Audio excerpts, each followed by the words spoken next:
I am so glad you convinced me that the family car should be the Defender 110. It is so beautiful inside.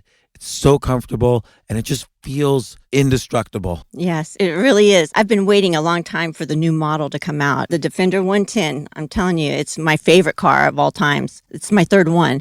You know, I have stories of going off-road. The guy managed the group. He was like, what are you doing in this beautiful car? I'm like, I'm going off-road. He's like, are you sure? Because you can use one of ours. And then they look like Mad Max cars. I'm like, no, we're going to do this. And he was shocked. Wow.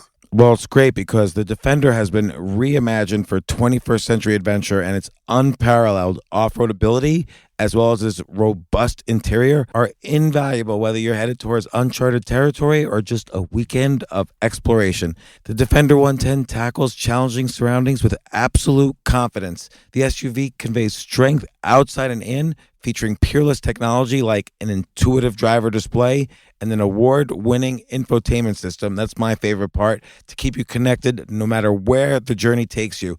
Adventure is unique to everyone, and so is the Defender. Choose from the two-door Defender 90, the four-door Defender 110, or the larger Defender 130 with the ability to seat up to 8 passengers.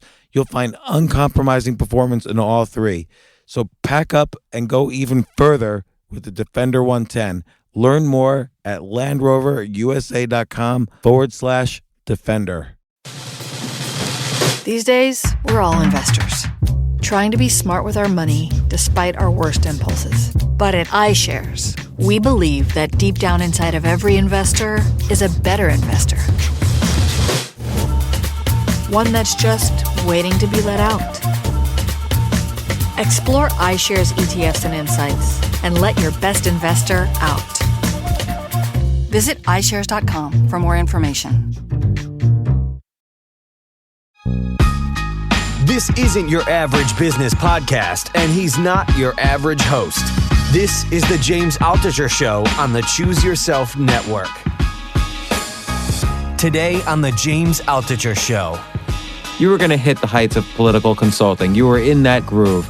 And that's a very lucrative business, puts you at the center of power, you know, depending on which party, of course, is in power. And many people would love or kill to have that job. And you switched completely, like you went 180 degrees and started writing jokes for a comedian. I wrote about 100 jokes a day for Jay. So when you figure out the number of shows he did, it's about 500,000. Now, let me say something. 18,000 got on. That's not bad, though. It's a 3.6% hit rate. I want to write a good joke. And you mentioned what your initial strategy was. You'd wake up in the morning, you'd spread out the newspapers, you'd look at some headlines, and there was kind of like interesting headline, twist, punchline. And you would do that over and over and over again. But I tried to do that for myself in preparing for this podcast, and I really couldn't do it. It's really much harder than it sounds. You make it sound so easy, and it's much harder. So how about I give you some headlines? Okay, well, first of all, for you younger listeners, a newspaper is in the internet made out of wood.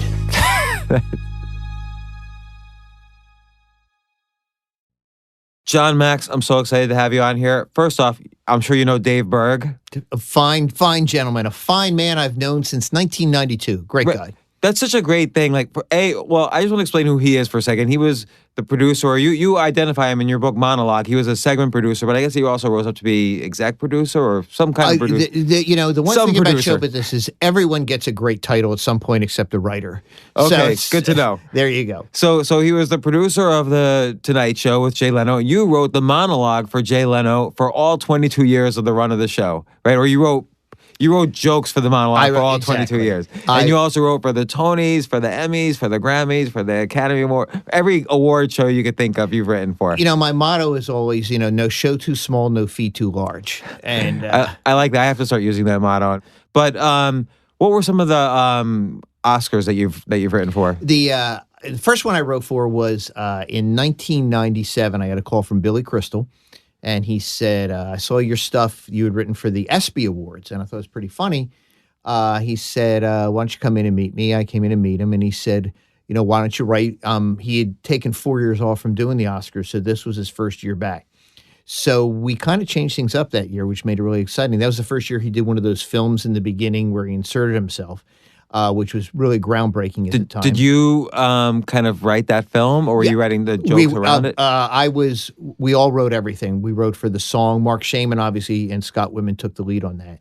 But we also did, I wrote, for that film and laid it out. We looked at the clips, which do we use, and monologue jokes. And then he brought me back the next year in 98 when he did it. And then in 1999, Whoopi Goldberg hosted, and Whoopi called Billy and said, who's a writer you would recommend? And Billy recommended me.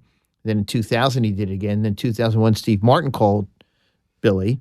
And is that kind of intimidating, writing for, like, Steve Martin? All of these people are geniuses, but I feel like Steve Martin is above and beyond, like, crazy genius. They all have their special things. Steve is unique, and it was, again, when people say who your favorite host to write for, it's really, there's three that, Billy first, probably the greatest Oscar host of all time. Steve, totally different style monologue, much more in the Johnny Carson sense. Brilliant. He's absolutely brilliant. And then he recommended me to Chris Rock. And so I wrote for Chris in 2005 or 6, and then Chris brought me back this year. Chuck Scar and I were his head writers this year for You're kidding. This show. Yes. Wow. So the main thing is your book Monologue is really focuses on two things. One is your 20 plus years writing. What was it? 500,000 jokes for Jay Leno. Yeah, it's. I wrote. There's some writers that are more shotgun, single bullet, know exactly where to hit. I'm more scattershot. So I wrote about 100 jokes a day for Jay. So when you figure out the number of shows he did, it's about 500,000. Now, let me say something. 18,000 got on. Okay. That would be an accomplishment. No, 480. That's not bad, though. It's a 3.6% hit rate. Okay, but 482,000 are in a landfill somewhere. So look at it that way. But yeah, so I wrote about 100 jokes a day for Jay. That is unbelievable. And did you start off right away? Like, you were able to do, like, do you feel like you improved over the years? Yeah. I have so many questions about this, so I'm just going to blurt them out and ignore how I blurt them. No problem. Look, all geniuses are scattershot. That's how I look at it. So we'll go all over the place. No, I hit, I was a political consultant beforehand. Right. And I started writing jokes for fun and sent some into Jay before he took over the show, and he called me, and I figured I'd take a break from political consulting for 13 weeks, and I never went back. And you were working side by side with James Carville. Yeah, as James, a my closest friend in the world. So you could have been, basically, you could have won Clinton's campaign for him. I did help out there. It was right when I was doing the transition. But interestingly, I ended up doing debate prep for Bill in 96, and I did debate prep in 2000 for Joe Lieberman, 2004 for Kerry, 2008 for Obama and Biden, and 2012 for President Obama. Okay. So again, I'm sorry. My main thing is I really want to get to the comedy, how to write 500,000 jokes, but I have to ask, John Kerry in 2004. Many people might not have listened to it. I listened to his debates. Seems like the worst debater possible. Actually, this is where I disagree. If you look back, you may not like him stylistically, but afterwards, it was believed he won every debate. Really? Was he funny? Well, you don't have to be funny. What you do in those debates is it's more of what I'll call a jiu-jitsu move. So the classic one is in Lloyd Benson, Dan Quayle. In which I did not write that line. I know who did. It was a guy named Michael Sheehan, a very good friend. Everyone knew that Dan Quayle was going out there saying on the stump, he was saying, people say I don't have enough experience to run for vice president. I have just as much experience in the Senate as Jack Kennedy had when he ran for president. So the minute he used that line in the debate, Benson was set. And he just said, Senator, I know Jack Kennedy. I served with Jack Kennedy. You are no Jack Kennedy. So it's, if you know the line that's coming or you can anticipate, you have one in reserve. In one debate for John Kerry, we had this line ready. President Bush had been saying, you can run but you can't hide, you can run but you can't hide. Well, I came up with a line that was this. Say, Mr. President, that's a line from the great fighter Joe Louis about Billy Conn. But there's another line by another favorite fighter of mine, Muhammad Ali. And in the Rumble in the Jungle, he turned to George Foreman and said, is that all you got, George? That then sets up what you do. So it's not comedy lines. It's more just a clever turning of phrase. Why do you feel, and I don't want to get too political because who knows, by the time this airs, the election might have already happened. But why do you feel in both the Trump and the Hillary, you could almost see their attempts at those one-liners, and they sort of fell flat a little bit. I mean, are we expecting the one-liners now? I think a little bit expecting it. Also, let's take Hillary for example. That's just not her strength. Hillary's strength is giving you a 72, point plan for how we're going to handle, trade negotiations with East Timor. Okay, that's her strength. Donald Trump's strength, if it is a strength, is to just blurt stuff out. That is really, he's a bad version of my buddy Jeff Ross. He's just a bad insult comic. So neither of them are particularly adept at listening and reacting. Hillary plays to her strength. Trump really played, I think, to his weakness in a debate. But that's just me. Like if you were writing for, and maybe you were or not, I don't know. If you were writing for Hillary, is there anything you would have done differently, like for any of these debates? Because we know what Trump's going to accuse her of and what he's going to bring up. No, I think, to be honest, I think that is, she had some lines that were good. By the way, I was not involved in it. She had some lines that I thought were good. Her delivery is not exactly, the sharpest. And it's a little too forceful in doing it, but she made her point, and she did have some good comebacks. I wouldn't have changed anything with her. With Trump, again, he had some okay one-liners actually, right, in his blurts. Right, in his blurts, but then he steps on them and he goes too far. Clearly. So okay. Now I'll back to the real stuff. Yeah, now back to comedy, to just funny stuff. Forget the most important election ever. So you're doing political consulting. Your buddy, Senator Paul Simon, fails to laugh at a funny joke and realizes that you're the one who's funny, and bam, you start getting into comedy. Paul was doing. I did Paul's Senate race in 1990, and then the next year he was doing the Gridiron, which is a speech in Washington where you have to be funny for the press. Paul called and said, "John, you should write some jokes for me." So I did some, and then I got a call afterwards from Frank Mankiewicz, who had put the speech together for him, and said, "John, your joke's really funny. You should do this for a living." Yeah. So fine. So I saw that Jay was taking over the Tonight Show, and I figured, what the hell? I'll send in some jokes, and I did, and he started using them when he was guest hosting. What was the first joke he used? It was horrible. It was a horrible joke. I don't think you mentioned that joke. No, in the book. It was. I'll tell you, it was July 10th or 11th in 1991. I do remember the date, and I was watching at home. And the joke was there had been a solar eclipse that day. And the joke was, there was a solar eclipse today. All kinds of strange things happen during a solar eclipse. The cows start, stop mooing during the day. The chickens go to sleep and the hookers come out in Times Square. It's just a stupid rule of three jokes. And I'm watching the show and I turned to my wife and I said, I think that was my joke. Wait, but here's the thing. I get it. It's funny because the hookers is everything else is so idyllic, and then the hookers is not idyllic. But it's not really a twist. No, it was because the hookers do come out in Times Square every night. Right, exactly. But it was during the day, so it was the nighttime, and they came out. It was. I realized then that my strength was going to be volume. And then he called me up and he said, I'm putting together a staff for the show. Would you do it? I said, well, I've got contracts and clients in this election till 92. He said, hey, you got a good work ethic. Do both. So I would fly back and forth. I'd handle a Senate client in South Dakota. I'd fly to L.A. I'd send in jokes every day. I'd fax on the road. I'd go to South Carolina. And at the beginning, I probably wrote about 40 a day. And then when I decided I wanted to do this, when I was fully committed in the sense of I didn't have my political clients anymore, all of a sudden I realized I was writing about 100 jokes a day. So it's very interesting because I've seen this quite a bit among guests on my show. Somebody reaches almost the heights of a dream career. Like you were going to hit the heights of political consulting. You were in that groove, and that's a very lucrative business. Puts you at the center of power. Depending on which party, of course, is in power. And many people would love or kill to have that job.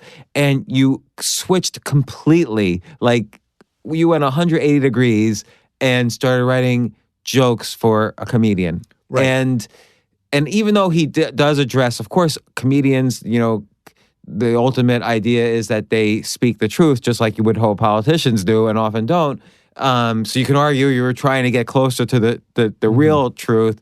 It's still something so different. Like what made you? Were you feeling frustrated as a Not political- really. I was, as I said, I was at the top of the B list or the bottom of the A list of consultants. I can't decide which. But you were moving But up. I was, You were young. but I was, and still am young. I'm only 30 still. I just aged badly. I looked. I was on a track that was going very well. I had great partners in Carl Struble and Glenn Totten at the time, but made the decision. Let's go back. When I was young, I was fascinated by two things: politics and comedy. And How young when you say when you were young? 15. Okay, so what would you do? Watch I was Richard Pryor? passing out. I would watch Carson at night. That would be Johnny Carson, not Carson Daly for some of the younger people out there. I was passing out literature in campaigns. I was volunteering in my local Democratic committee.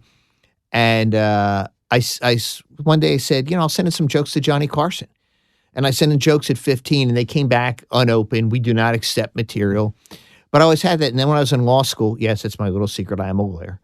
I was in law school. I was doing some stand-up and realized that and I was also running a political campaign. I was doing everything but going to class in law school. I realized you can do one thing 300 nights a year. You can do politics or you can go perform. And so I chose politics, but I always had that comedic bug. And when the opportunity came all of a sudden, I said, well, let me try writing some jokes, for Jay. And it worked out. So it wasn't frustration. It was, I've done this really well. What would be more interesting over time? And given the amount of effort and work you put into the politics, because you can argue the law school and so on was part of that. When you were thinking about this career transition, because it sounded like you made a decision pretty quickly once Jay Leno called. When you were thinking about it and when you were thinking about it with your wife, did either of you hesitate and say, hey, we just put all this kind of, life investment in this one area, and now we're going to start making, just writing a couple of jokes a day. Can I really rise up? Were you nervous? Well, let's not forget I had a girlfriend in virtually every city too. So everyone, no.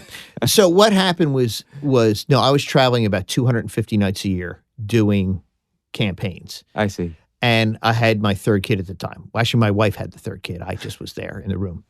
And it was You're a like, okay, bystander. do you want to be a father? You want to be home, or do you want to be somebody calling in once a week, like one of those bad commercials where the guy's bringing the doll back, he picks up the airport for his daughter and then uses the Expedia points to make her happy? And I decided I wanted to be a dad. And I realized that I could try it with Jay. It was a 13-week contract, mind you. That's it. I could try it for 13 weeks. If it worked, great. If it didn't work, I knew my firm was holding the partnership open for a year for me. I see. So And you had a discussion. I had with them. I had a safety net. And they were probably pretty excited about it, like, because maybe it's even a contact for them. No, I think they were. Much as I love Carl and Glenn, I didn't think they took it particularly well when I said, guys, I know we signed a lot of clients for next year, but I'm going to be out in L.A. They in the end, they were very accommodating and great, but I think, it's not like it's saying, oh my God, we're missing the greatest political consultant ever, but I was an integral part of that. And I think they had to make some adjustments, which they did very nicely. So I'm going to segue again away from comedy for a second. Just how do I win a political campaign? Like right now, if I wanted to run for Congress or something. Yeah. You for Congress? Okay, the first thing I would do, I would play on the part that you are not a politician. I mean, if you suddenly enter the race now, you basically would say, I'm different than everyone else. I'm not a politician. I am going to do this. I would do this. I'd say I'm going to be there for 2 years. That's it, and I'm out. I'm going to see what I can do in 2 years. That's not a vague promise. That's what I'm going to do. We're going to change things right now. Anti-Washington, anti-establishment is what's working now. And let's say it seems like in every election there's some random guy who thinks he could run and win. How do I stand out versus like the set of random guys who are trying to beat the incumbent? Sadly, you want to be the random guy with a lot of money.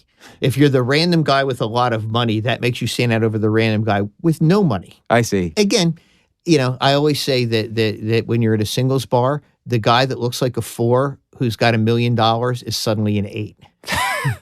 That's a good point. Somebody once told me in the primary, just just campaign in senior citizen homes because the senior citizens win the primaries for candidates. Is that true? Well, it depends on the district, but if you're in Florida, God's waiting room, if you're down there, yeah, you again, you want to go where the votes are. If you're in a city like Philadelphia, and you're Jewish like I am, you want to campaign in Northeast Philadelphia, in Center City.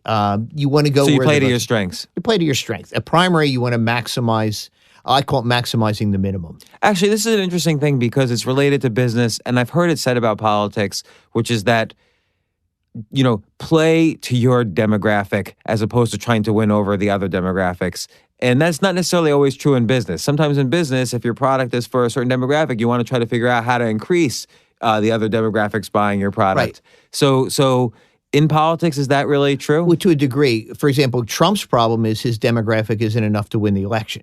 So if you're trying to get 100% of 35% of the vote, you're going to lose.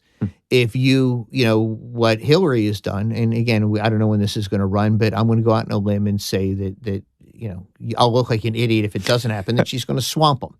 And what's going to happen is because she's expanded her base. She's going beyond the natural Democratic base.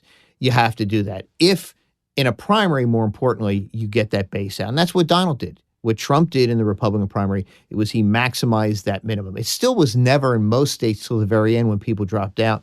Really wasn't much above 50% of the vote. He was winning primaries and caucuses early with 32%. He maximized that, the minimum, and won. So, okay, now fully back to comedy. Back to comedy. Finally. I wanna write a good joke, and you mentioned what your initial strategy was. You'd wake up in the morning, you'd spread out the newspapers, you'd look at some headlines, and there was kind of like interesting headline, twist, punchline, and you would do that over and over and over again. But I tried to do that for myself in preparing for this podcast, and I really couldn't do it. It's really much harder than it sounds. You make it sound so easy, and it's much harder. So how about I give you some headlines? Okay, well, first of all, for your younger listeners, a newspaper is in the internet made out of wood. Okay, so imagine wood pulp with the internet on it. So now that they'll understand what we talk about. But I like the vision of it's all spread out, and like you're in your living room floor with a cup of coffee. And so I've got Trump refuses to say he'll accept election results. Okay, now interesting. So what the first thing I do is go to what are other things in the news that I can relate it to. You can do a joke in and of itself, but I also am a big fan of association jokes. So on that, I would say, and people would get this today, I would say, the Toronto Blue Jays lost yesterday. However, they say they're refusing to accept the fact that the Cleveland Indians are going to the World Series. Good. So again, we've made an association with something else in the news. You don't have to even do the setup because everyone already knows out there what Trump has said. So you don't have to do that setup. You can take it right to the Toronto Blue Jays as the opening statement. Okay, here's one I saw yesterday. Chuck Berry says he's going to release a new album at the age of 90. It's called Gateway to Forest Lawn. The big song is called Gateway to Heaven. Stairway to Heaven. I mean, you can do jokes on him being 90. I'm not going to go into some of Chuck's proclivities from the past, but you could do a couple jokes on some of the little scandals in his life. You could do jokes. I would go to his song titles from the past and say Maybelline is now a rascal scooter. So I would do that, playing on the age thing. There was one I saw today. You mentioned you sometimes look at fark.com, so I looked there. Stephen Hawking thinks that AI will eventually kill us all. How do you make fun of Stephen Hawking? Well, again, in this 20 years ago, very easy. In this area, in this year of trigger warnings, safe spaces, and politically correct humor, people are going, "Oh, you can't do a Stephen Hawking joke." Do one here, though. Stephen Hawking joke says that AI. What was the premise? That AI is going AI will eventually kill us all. AI will eventually kill us off. Or kill us all. Kill us off. I would, again, probably not a ripe topic, but I would say I would do something about Trump maybe at that point and say, Donald Trump says he can stop it by building a wall and make Mexico pay for it. It's a weak joke. I mean, they're not all gems. It's a tough topic because of Stephen Hawking and because of that. I'd probably do one joke on that. No, it wasn't going to get in. So it's interesting. So the association one worked really well. Like the Toronto Blue Jays, Right. not accepting the results of the game was good. What are some other tricks? Again, there's association jokes. There's taking the pun. The setup in a late night monologue is always true. So the Right. setup, the fact is out there. You're doing a topical monologue off something that is Like said the or solar not. eclipse happened today. Solar eclipse happened today. There was a debate last night. Donald Trump said this. Hillary Clinton said this. That would be the setup. Then you can associate it with something else. You can do a twist on it by twisting it a little bit. You can do a rule of threes. There was a great joke that Billy Crystal did at the Broadway for Hillary the other night. Billy did this joke. He said, Donald Trump reminds me a lot of hurricane season. Starts out with a lot of hot air. It spins out of control. And by the first week in November, he's completely gone. So there is a great joke by Billy. And there you have your rule of threes, taking things through the process. That's how I do it. Now, there's another thing we do is called formula jokes. That's what happens when a writer's stuck. And a formula joke is really, to me, I always think of Johnny Carson with "It's so hot, it's so cold." You take a premise. Gas prices are so high. Gas prices are so high that if gas prices are high today, gas prices are high that Donald Trump and Hillary Clinton carpool to the debate. Do you know what I mean? Yeah. Okay, but what seems like the hard part to me, and maybe this is just like an intelligence thing, is that Donald Trump and Hillary Clinton carpool today. So I get the fact that you could start off with this premise that's true and whatever, interesting to people, but then kind of that final punchline, I guess, which is the whole idea, is you have to know so much. Like, otherwise, as my buddy Wayne Klein once said, if you don't have the punchline, it's just a documentary. So, I mean, but in your mind as a common, it's that ADD. I've got 90 different stories going on. Now, I don't have them like I did when I was doing this full time, but I know that there was a baseball game last night. And I know that the Cleveland Indians are going to the World Series. And I know that, that Donald Trump said this, and I know Hillary said that, and I know that the weather's turning in New York, and I know that it's raining, and I know that Putin's done this. So you have all those things in the back of your mind, and if you have a formula joke, then you start to just look at all the other news. What can I associate? What's the big story? Hillary and Donald don't like each other. Okay, so that's how you work with the carpooling joke. Okay, so let's say Hillary has 33,000 deleted. Hillary deleted 33,000 emails. Yeah, I mean, Hillary Clinton had 33,000 deleted emails. 32,950 were from cheaters.com saying, "Do you know where your husband is today?"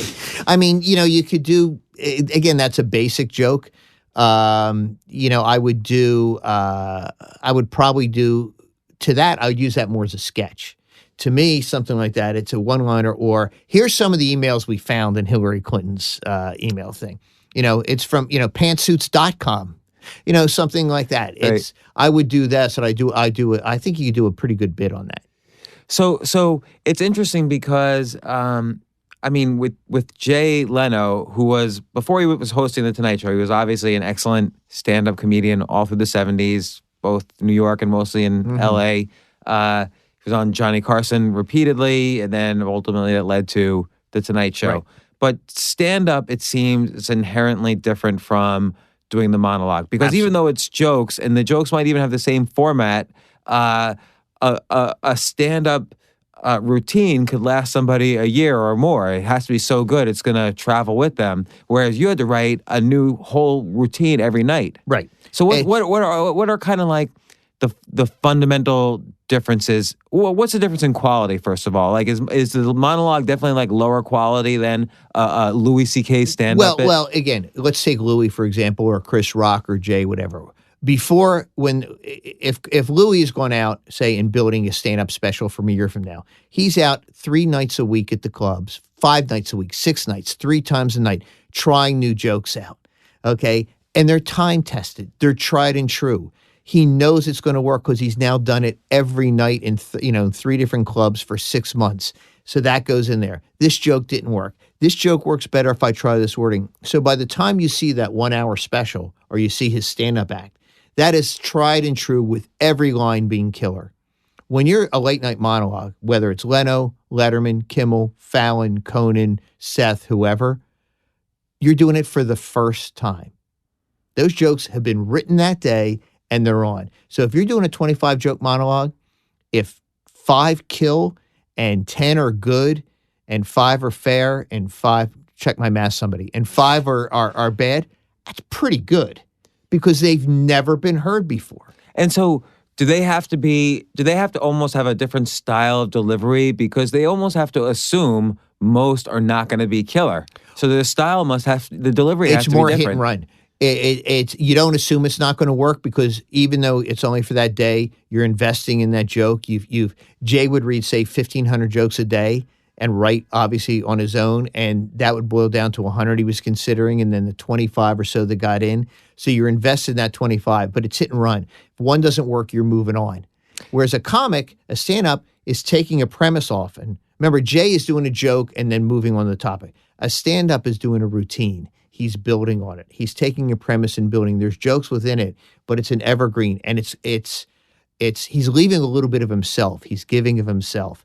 You get who he or she really is in what they're saying. But if someone watches, like, let's say Chris Rock and then like his HBO special and then watches Jay Leno, the first instinct is going to be, oh, Jay Leno's not as funny as Chris Rock, because Chris Rock just spent a year building that special. You're comparing apples to oranges, right? Right, but do people realize they're comparing apples to oranges? No, they don't at all. Oh, well, some do. I mean, does it frustrate you when someone calls you and says, oh, Jay Leno's really not that funny? I watched it for the first time today. Yeah, it always did frustrate me. And, you want to just say, you're an idiot. But you don't. Again, like Chris Rock respects Jay Leno. Jay Leno respects Chris Rock.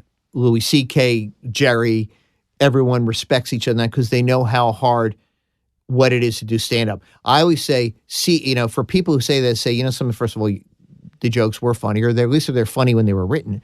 But more importantly, if you want to see how Jay at his absolute best, go see a stand-up act, which is still, always was and is still legendary. Well, I remember reading in one of the comedy books about the 70s that Jay Leno really was known for being like the best stand-up out there, right when he was doing the most Carson appearances and so on. What was it about his delivery versus other guys then, like, let's say Letterman or Robin Williams, or I don't know if that matched with Seinfeld's time out there. Seinfeld's a little younger. But what was it about Leno's delivery that really made him special for The Tonight Show? I think it's two parts. I mean, for his stand-up he had he always, when you look at his stuff, it's always like, what's stupid about this? I mean, Jay can go into any situation and literally cut right to the edge of what will all of us realize once we hear it is really stupid about this situation or life. And like, what do you mean? I don't understand. I talk about all comics. Most normal people, and I put comics as not normal, most normal people walk into a room and go, this looks like a great party. The stand-up or the comic or the comedy writer will go and they go, what is really screwy about this event right now? Who shouldn't be here? Why are they serving this? It's a Jewish event and they're serving bacon cheeseburgers? What? So you're always looking for what's odd. What I think made Jay's stand-up so great was, again, just practice delivery and great punchlines and premises that everyone could relate to. What made him so good, I think the best monologuist, on The Tonight Show, was the fact that he had such a big monologue, that he hit such a wide variety of topics and can do it. Carson did 12, 15 jokes a night, and obviously was a genius at it. But Jay, 25, 28, 30 jokes. He gave audiences, and that's what people tuned in to see. And what about the delivery versus the other Tonight guys? I just think it's hard to pinpoint. Because definitely there's something about his delivery. Yeah, I mean, he had a unique delivery in the sense of, he would have the hands hitting sometimes to make a point. Look, he would bring the things that worked well from his years on the stage to that individual joke to help sell it. He always sold the joke. He never bailed on a joke. What do you mean sold the joke? You'll see, and especially for people just starting out, they don't believe in the joke. They'll do the setup, they'll do the twist, and then they'll start to let their voice trail off at the end. Or at the end, they'll go, they'll kind of react to their own joke, like, that didn't work. That's actually something that made Carson great, because a lot of Johnny's jokes didn't work. But what he did is he would have a saver. Like I feel like Letterman had a lot of savers too. So did Dave, and Dave was great at that. Dave was, and I hate to use the word meta, but was very into his own performance, being very judgmental in a good way in his own performance. That gave him an edge. Jay sold the hell out of it, never gave up, and then moved to, if it worked, great. If it didn't, move to the next joke. Let's stop to take a quick break. We'll be right back.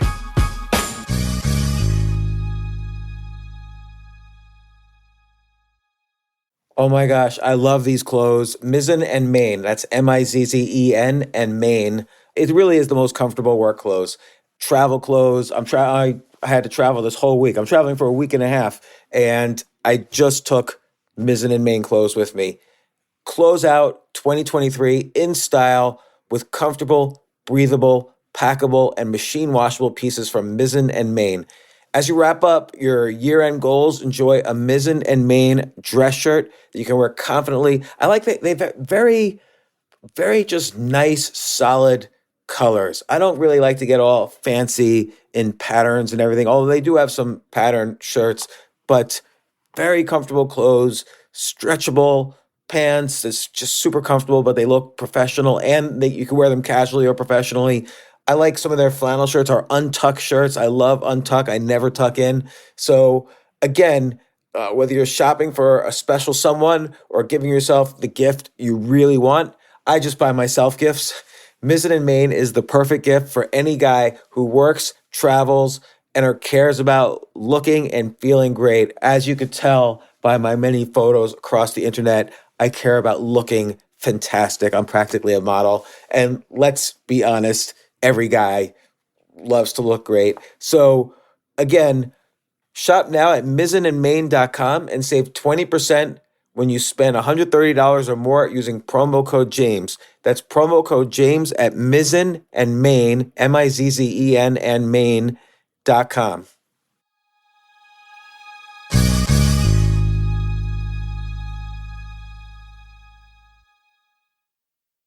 You know what I love about fantasy sports is that even though I'm not going to be a great basketball player or a baseball player or a football player or whatever, I feel like I get to participate and make decisions and use my knowledge of these different leagues or these different sports to compete.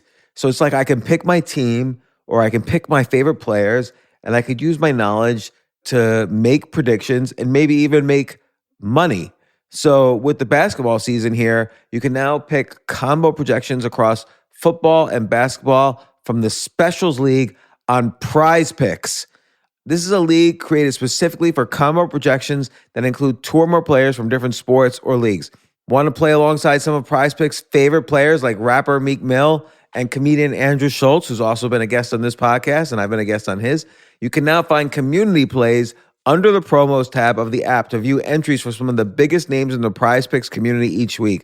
Look, Prize Picks even offers a reboot policy so that your entries stay in play even if one of your players gets injured. For football and basketball games, if you have a player who exits the game in the first half and does not return in the second, that player is rebooted. Prize Picks is the only daily fantasy sports platform with an injury insurance policy. What? So, I love playing it. I love anywhere where I can use analytical ability with my interests to demonstrate some skill and maybe make some money. And I like the game-like aspect.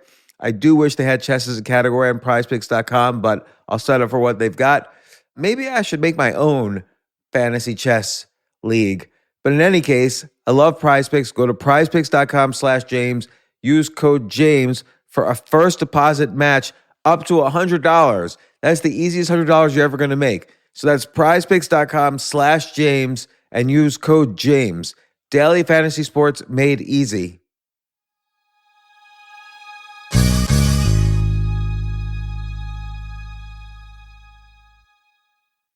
The future of learning is definitely online. Like, it's such BS that you have to spend $200,000 or take $200,000 in loans and go to some fancy school when it's useless. It doesn't guarantee you a job.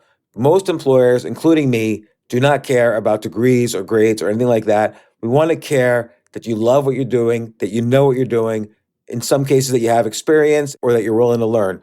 But people in general love learning and are curious. Like, the key to success is curiosity. And I think masterclass.com is the perfect model for online learning. I'm really happy they're sponsoring this episode. If you're going to give a gift, give the gift of learning. Masterclass makes a meaningful gift this season for you and anyone on your list because both of you can learn from the best to become your best, from leadership to effective communication to cooking. Let me tell you some of the classes I've taken. I've taken comedy from Steve Martin. I mean, can you believe I can take a class from Steve Martin on comedy, or Judd Apatow, my favorite comedy director? I could take an actual class from him on writing. Wolfgang Puck on cooking. Dan Brown on writing, or Judy Bloom, who's been on this podcast, on writing. By the way, Wolfgang Puck also has been on this podcast.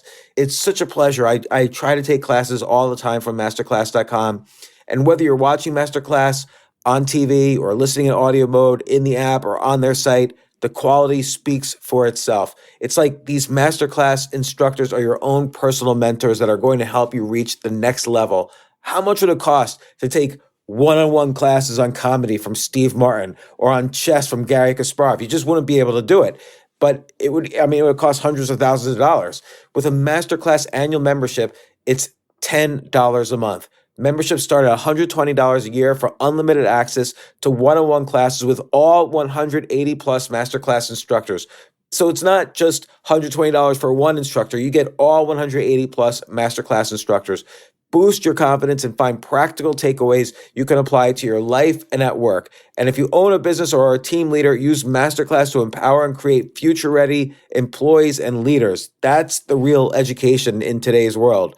So this holiday season, you can give one annual membership and get one free at masterclass.com/JAS. JAS, of course, stands for the James Altucher Show. So right now you can get two memberships for the price of one at masterclass.com/JAS. Masterclass.com/JAS. Offer terms apply.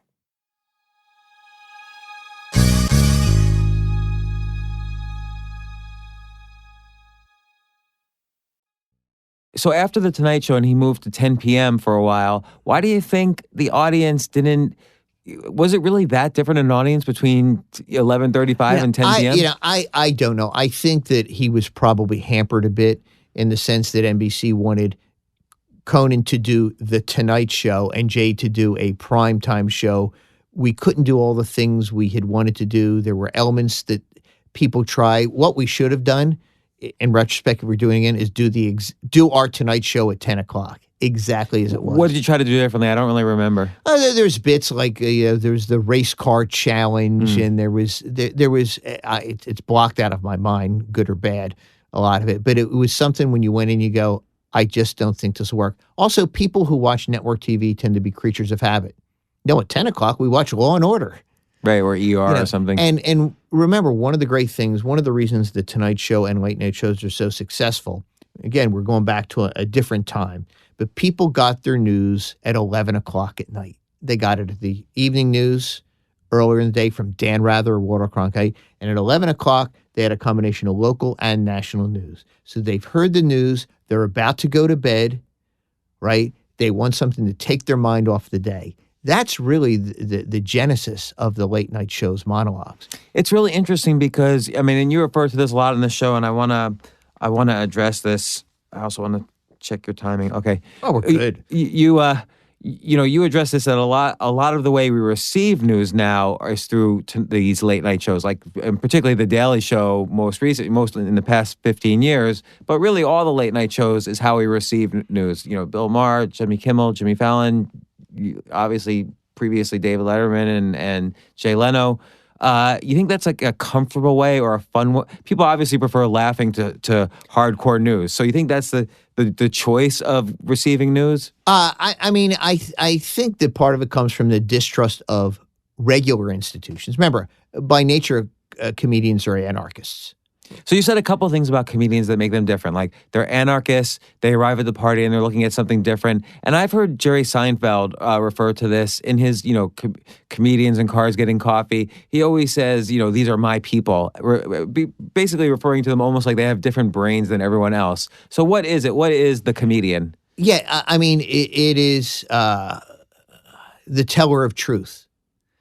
God, that sounds so heavy. No, but it's kind of like the Joker in medieval history. That's exactly it. And a number of jesters had their heads cut off. But it's they're the teller of truth. They go again. A comic will go on stage and say either something we haven't thought of, which is true and we all get, or they'll say something we all thought of in a way that is really unique and funny and that brings us together. Again, I'm not talking about a particular comedian, but probably there have been more jokes done over the last 40 years about airlines. And whether it's about airline food or airline pilots or drunken pilots flying the wrong airport or pilots and flight attendants getting it on, whatever it is, why does that connect with us? Because we all have flown in an airplane at one point. It's a common experience. Maybe, why do cruise ships, do it? Because people take cruises. So what's the funniest story? When a cruise ship, when everyone gets sick on it, but nobody dies. When Carnival Cruise screws up badly. Because one, we can poke fun. No one's hurt, so it's safe. We're poking fun at an institution, and we're saying something that we're all thinking like, thank God I wasn't on that cruise. Yeah, like you're referring specifically to the cruise where like crap was like floating around. Yeah, like, all the exactly. pipes. Yeah. So what was a joke from that? The easy one is that's why they call it the poop deck. There's so, it's rated the number 2, cruise line in the world. You can do that on, you can do that, on, Took me a second to get that. Yeah, there you go. Well, by the way, there are easy layup jokes, and when you take a great topic, you do the easy ones first, poop deck, number 2, whatever. Then you go to the secondary level. Then you look for the really stupid fact. Do you know what I mean? That you go deep into the story. Originally, I'm going across the headlines. Later on, when I'm looking for jokes, I'm going to the little stupid fact, the dumb story. Again, it's I remember one of the first jokes after September 11th. Very hard. You can't really. Oh my God, you're not going to joke about the event. So you take something like, people in Al Qaeda believe that when they die and go to heaven, there's going to be 72 virgins. What if they're all Janet Reno?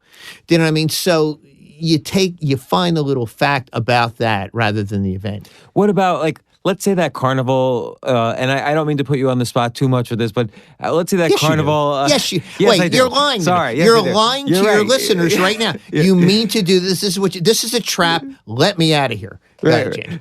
No, you're right. Actually, so I'm trapping you right here. But let's say that, but not in a bad way. I legitimately want like to see what happens. But let's say that Carnival Cruise thing happened right now and the debates happened last night. How would you associate the two together? The first thing I would do is say, well, of course, the big story, you would assume that Concordia was, or the Carnival Cruise rather, was the big thing. So, of course, the big story is, people floundering around, crap being thrown everywhere, everyone getting sick at what they were saying. But enough about the debates.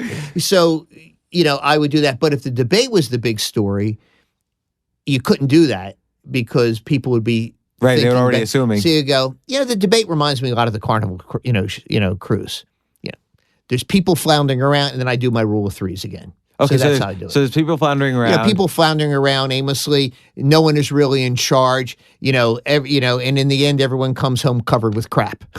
Got it. All right. So that's how. Again, the wording is not. Remember, I'm typing this and going, okay, let me word this better. Oh, the second one doesn't work. I'm just doing this riffing off. That's how I type it. Then I'd go back and say, let's clean this up. So again, on your process, like you mentioned how sometimes if you're feeling stuck, you'll go to the, it's so hot today or gas prices are so high. You'll start doing those. And even if it's a bad joke that you come up with, that just gets everything flowing and you start riffing and going on. Exactly. And you don't know where it's going to lead. I said, A leads to B, leads to C. Wait a second. There's the joke. Do you know what I mean? Because I haven't thought of something along the way. How long would it take you to come up with like 100 jokes? It's probably about 7 hours of typing. Reading, 7 typing. Here's the thing. What time did you wake up?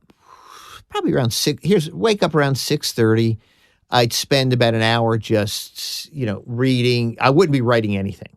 Just reading, getting everything in. Driving to the show, listening to the radio on the way, get in. Then I go on to, one of the big websites for the big stories. Do you know what I mean? CNN, Drudge, whatever it may be. And then I'd write down my 9 a little OCD. I'd write down exactly 9 topics. Here are 9 topics today. And then I would start writing jokes about them, either the association, crossing them, whatever. That would get me probably 30 or 40 jokes. Then I'd take whatever the biggest story was and I'd really dive in deep into it, the one or two big stories. Then I'd say, okay, I need a little break, mental break. I do a formula joke. You know, a couple, it's so hot, it's so cold, gas is so high, stocks are down, the economy's bad, economy's good. I do some of those. Then I go to a website like FARC, which we talked about, which has a collection of bizarre, interesting stories from all around the world. And they are great.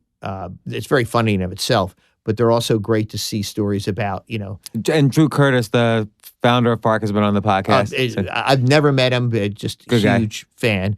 But, you know, that's the story. You know, a man in Belgium was caught having sex with a tree. Do you know what I mean? You know, and then you have the story and then you're off and running. By the way, associate that with the Trump. I don't know if I can do what Trump said. I never met that tree. You know, the tree is lying. You could associate with Trump, but in and of itself, that's just so funny where I probably wouldn't do that. I'd probably just do stuff about, you know, the man fell in love with the tree. You know, he pined for her when she was away. You know, he got all spruced up when he saw her. He would travel furthest. Bad puns, but it gets you through. Yeah, that's good. And then when you have a story that's so stupid like that. By the way, a man in Belgium did once have sex with a tree. That was actually true. Why was that in the news? Why? I mean, not that it shouldn't be in the news, but like, is it illegal or something to have sex with a tree? Well, it depends how old the tree is. I mean, I think that that's the first thing you have to ask. If the tree's 18 and it's consensual, I think it's fine. But you know. So it's interesting. You to get out of the writer's block, or to get out of the joker's block, whatever you want to call it, you kind of force yourself to just push out some jokes, whether they're bad or not. But at the end of the day, if Jay doesn't use any of your jokes, meaning all of your jokes were bad that day, at least according to Jay, you felt really horrible. Well, probably until the next day. Well, like your wife couldn't cheer you up. Like I said, I wrote 100 jokes a day. And he did about a 25 joke monologue on the average. If 4 got in, remember there was 15, 16 writers. 4 is a great day. 5. Like you would feel good. Oh, your dopamine receptors were firing. Think of it as a baseball player. I don't know if you're a baseball fan. If you go 4 for 4, although I'm really going 4 for 100, but that's besides the point. I got 4 hits today. 3, pretty good. 2, it could have been better. 1, depressed. Do you get depressed because you feel you're losing it, or because I felt I lost it every day for 4,610 shows? Meaning, like yesterday was my last day. That's it. I can't write writing. it again. There are some writers who say, "I can't believe he picked that joke by somebody else and didn't pick mine." I was never like that. I've lost it. No wonder he didn't pick my jokes. So it seems like there's 2 reactions among writers. One is anger that people don't like your stuff. And I'm saying this about writers in general as opposed to just joke writing. And then the other reaction is, I'm no longer good.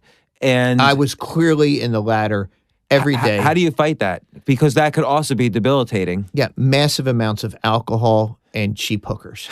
But in addition to that, here's the great thing about The Tonight Show. There's a show the next day. But how do you it could be almost self-fulfilling in that you could keep saying I'm no good. Your mind could almost protect you by being even worse the next day. If again, to use a baseball analogy, if a relief pitcher thinks about the home run he gave up the night before, he's going to have a bad day the next day. I am blessed in one sense I would get horribly depressed for an hour or two, and then 2 things happen. One is I would realize there's a show the next day. And I have short-term memory. They say that's the greatest thing about a relief pitcher, having short-term memory. I'd forget about it.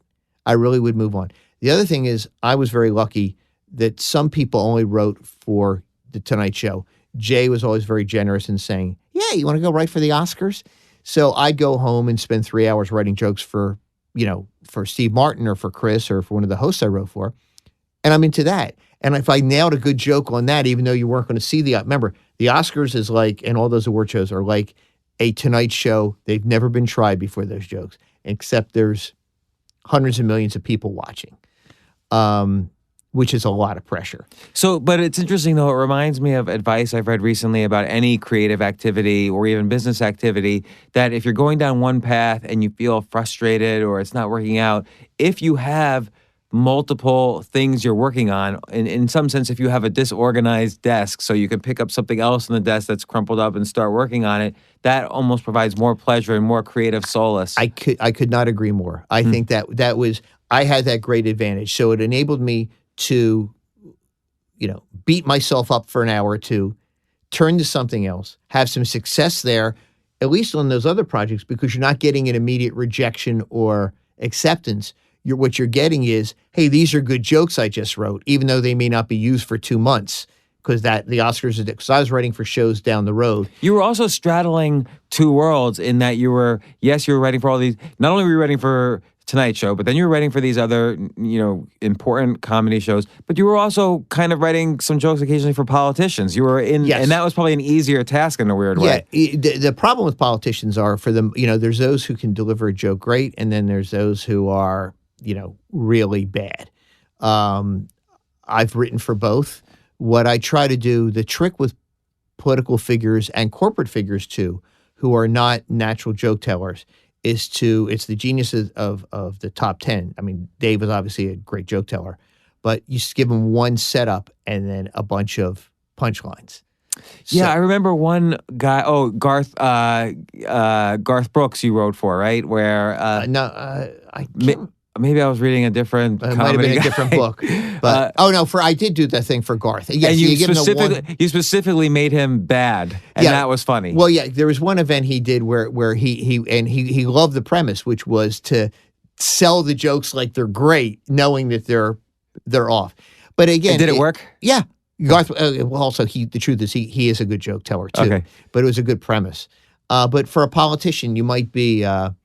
If you were doing a gridiron speech or something like that, I might come in and say, why Nebraska is different than Washington, D.C.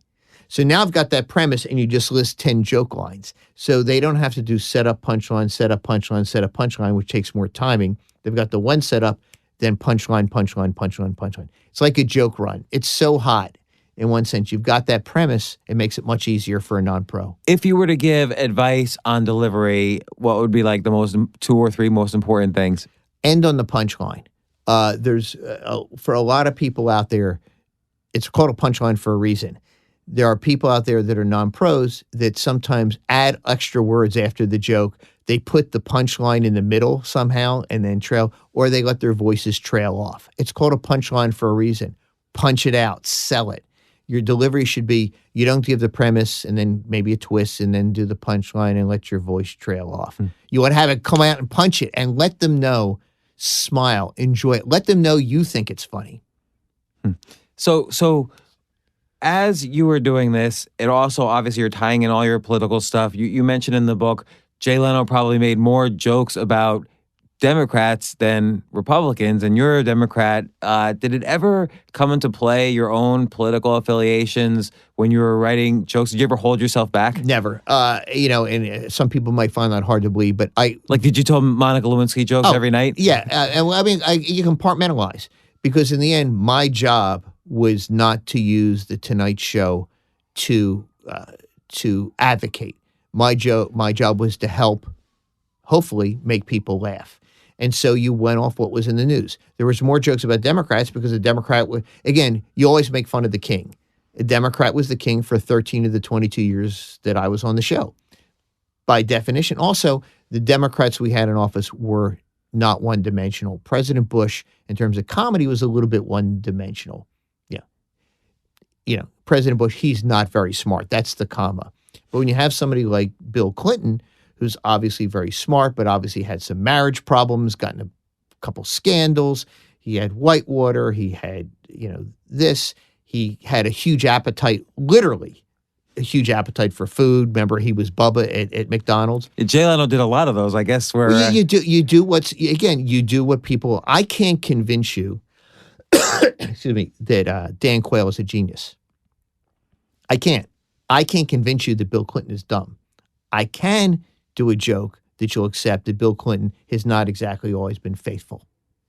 Right. I'm not trying to sell you something that you won't believe. So what what were the hardest parts? Was it this kind of dealing with this depression and coming back? What were the hardest parts of coming up with 100 jokes a day? Were there simply days where you couldn't come up? Yeah, there's sometimes I would find it very hard now to do that because our news is so much dominated right now by the election, but not in a good way, in the sense of it's Trump, Trump, Trump, WikiLeaks, Trump. It's the same joke. You need news story. That's why I like primaries. When there's a 17-candidate Republican primary, there's somebody new saying something stupid every day. Right. When there's a 9-candidate Democratic primary, the same. When it's one-on-one and they're pretty much, we already know who they are, what and what they're saying, makes it hard. So then you'd have to go to, so you don't have a lot. Those stories, Trump knocked everything off the front page, but Trump, right? So now you have to really delve deeper. Yeah, like what other stories are, like let's say, and by the way, it happens to be that I'm doing an open mic tonight. So what stories are out there? My manager's David Steinberg. You can call him Cut the Deal right now. You could also call WME. You could call Evan Warner. Okay, I'm calling them all. I would make a list. Again, you'd have, if people don't applaud at one of your jokes, go, well, clearly this audience is rigged.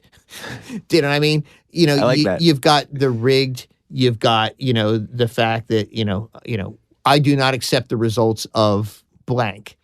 Whoever's coming on after you, if you're introducing them, say, unlike in the presidential election, we're about to see a peaceful transition of power. Ladies and gentlemen, please welcome Bob. So you could have that sort of thing like that. You have the World Series or the baseball playoffs. It's always good when a New York team is bad. Again, the fact that the Minnesota Vikings are good or the Minnesota Twins are bad, nobody cares. You want Chicago, L.A., New York, Boston. That's what you want. You want the Jets to go 0-16. You don't want the Jets to go 9-7 because that gives you something. So, by the way, I don't know. I suspect the Jets are not great right now, but that's a good topic. You say Donald's performance was so bad last night he could be quarterback for the New York Jets. By the way, I don't know how the quarterback's doing, but if it fits, great. What else could you do? You could do Halloween's coming up. That's always good. If you really want to scare Paul Ryan, go to his house dressed as Donald Trump. So you pick those topics. I can see you're writing these down. I know I'm going to hear them. I know I'm going to hear these. Memory. Bastard. We're being recorded, so. Right. So just play this back. Right. I brought along my friend John. So those are the things I would look for. But I'd have to delve really deep, and I would probably go to FARC earlier for stories, or maybe. But it's an interesting point, though, that the news cycle is dominated right now by one story in a way that I've never really seen before. Like I feel like, honestly, I feel like in 2000, I don't even know what year we're in right now. I feel like 4 years ago, 2012, it was a reasonable race. Like Barack Obama, smart, intelligent guy. Mitt Romney, smart, intelligent guy. And they're both debating issues. Whether you agree with them or not is okay. But there was something like classic political race about it. And this one is just a mess. Right. It's a mess. It's, again, it dominates the news in a much different way, much like September 11th did, where every story is that, and you have to dig down. And remember, when you have a topic everyone knows, let's go back 6 months, much easier to do Trump jokes because he was kind of new in the process. We weren't so inured to whatever is going on with him. So you could do a Trump joke and wouldn't have to explain it. You don't have to explain them now. They're just repetitive. When you take a joke from the back of the newspaper, you have to set it up with hey, you all might have heard about this, even though they haven't. A man in Belgium today was arrested for having sex with a tree. You have to tell them the premise. You can't make that the punchline. That has to be the setup, and then you do it. So, before the podcast started, I was mentioning to you that I read the book Monologue a couple times. Excellent book to learn the whole process. You could buy one and read it 3 times, or buy 3 and read it once. I probably have done both at this point. Excellent. But then I realized you wrote this book I read years ago, which is How to Be Funny. Like that used to be my go-to book and you had it was great because the way you set it up, because it's all these different situations and how to be funny in that situation. So what were some of the I wish I had reread it in preparation for this podcast, but I read it years ago. But what were some of the situations? There was like dates. I mean, again, the original premise of the book changed, which to this day I regret a little bit, because the original premise was it was going to be a high dollar hardback cover book aimed at CEOs. A little bit like Judy Carter's The Comedy Bible. Right. Yeah. It was aimed at, the idea was how to inject humor in speeches and dealing with employees, things like that. It was going to be high end. It evolved, maybe not in a way I really wish it had, although I'm proud of the book, but into more of a how to be funny for everyone. And it was like, things to say on a date, things not to say on a date. So I had my own humor in there, but how do you be funny to date? When you have to give a wedding toast. Everybody has to give a wedding toast. Here are some do's, here are some don'ts. What's a do? A do is to reference, to make fun of yourself at the beginning. So you're buying permission then to poke a little fun at the groom. How do you do it? Whatever self-deprecating about yourself. What would you do? About me or about you? You. About me, I would do, what would I do? So probably something about being from Philadelphia, my Philadelphia accent. This is a great situation tonight. We're celebrating a big victory, which for someone who's from Philadelphia is not, a Philadelphia sports fan, doesn't often happen. You just kind of bring it on yourself, then change it. A don't is, lay off the bride, lay off the bridesmaids. Don't talk about the groom, the fact that you had sex with his sister. That's locker room talk. This is a wedding. Everyone's there to celebrate. If you can't be funny with a series of jokes, make it short. You know what I mean? So John, I don't wanna take advantage of your generous time. Too late. Monologue is an excellent book. I want to ask you a couple of real quick questions. Who are some of your favorite stand-ups out there right now, like performing out there right now? For me, obviously, again, if you were to say, buy me tickets to see people, Jay Leno, Chris Rock, Marty Short, and Steve Martin, they're doing a double together. The two of them are out on the road. I feel like it's a little old school. Now, well, Louis C.K., big fans of the Broad City Girls, really big fans of them. I think they're fantastic. I'm a huge fan of Sarah Silverman. Huge fan. And here's the interesting thing. Early on, I wasn't. And I don't know why. It just was like, And it's grown and grown and grown on me, Sarah. In terms of the young comics, I'm like fine wine. I like to see them age on stage a little bit, so they speak more to me. But, in terms of the younger ones, I mean, again, you put Louis C.K. as transitional maybe. Right. But again, the Broad City Girl's fantastic. And Sarah, I mean, although she's, transitional also, to use a better word, that's who I would go see. And in terms of late night, how would you rank it? I'm not gonna rank them, because here's the interesting thing. There's something different from everybody. I love Jimmy Fallon. If you like, each has something to offer. You like more of a variety show, if you like a good time, if you like a guy who's incredibly multidimensional talent, I watch Jimmy Fallon. If you're looking for really strong monologues, I'd go Conan or Jimmy Kimmel. I just haven't watched Seth enough to really judge, but obviously he's a great writer, and I like the fact that he's sitting down now. In terms of, again, more variety, Corden makes me laugh. I think he's good. Different style, not going out there telling jokes. But if you want more, if you like carpool karaoke and more of those sketch type things, fantastic. And, obviously you're not done with your career just because the Tonight Show's something over. I don't know. What's the next step for you? Next step, probably late lunch. And the next step for me, I'm really lucky. I'm doing I'm doing my usual award shows. Again, I don't know when this is going to run, but I'm doing the Mark Twain Prize for Bill Murray in 3 days.